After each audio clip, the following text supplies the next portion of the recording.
अर्जुन अभी भी मौन थे। उनकी आंखों में भय था, उनके मन में संदेह था। उन्हें लग रहा था कि अब सब कुछ समाप्त हो चुका है, लेकिन भगवान श्री कृष्ण अर्जुन की हार को नहीं, उनके भीतर छिपी हुई शक्ति को देख रहे थे। वे मुस्कुराए और बोले, हे अर्जुन, जिसे तुम अपनी हार समझ रहे हो वह वास्तव में तुम्हारे जीवन की सबसे बड़ी परीक्षा है।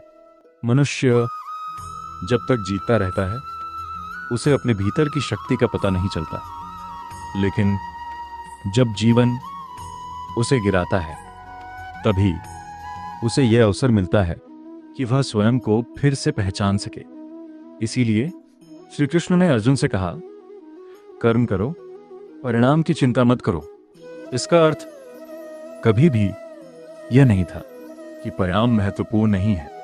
इसका वास्तविक अर्थ था, यदि तुम्हारा मन हर समय केवल परिणाम के बारे में सोचता रहेगा तो तुम अपना श्रेष्ठ कर्म कभी नहीं कर पाओगे, क्योंकि डर परिणाम से जन्म लेता है और साहस कर्तव्य से।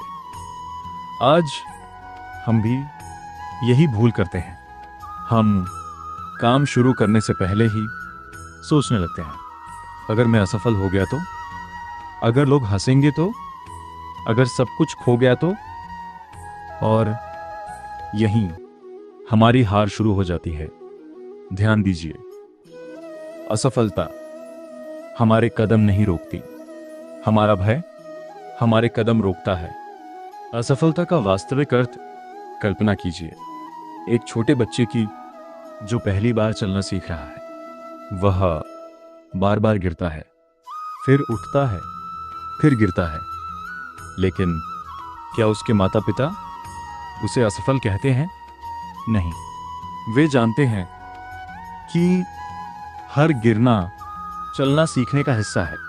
तो फिर जब हम बड़े हो जाते हैं तो एक बार गिरकर खुद को असफल क्यों मान लेते हैं? शायद क्योंकि हमने असफलता को गलत अर्थ दे दिया है। असफलता ये नहीं बताती कि तुम योग्य नहीं हो। असफलता सिर्फ इतना बताती है कि यह मार्ग अभी पूरा नहीं हुआ। और यही श्री कृष्ण अर्जुन को समझा रहे थे।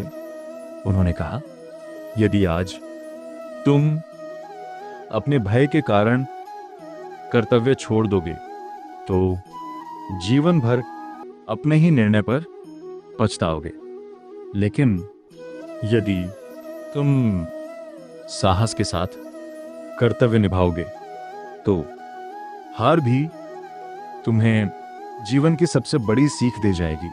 वाचक, याद रखिए, जीवन में कभी भी असफल होने से मत डरिए तो केवल प्रयास छोड़ देने से, क्योंकि जिस दिन मनुष्य प्रयास करना छोड़ देता है उसी दिन वह वास्तव में हार जाता है।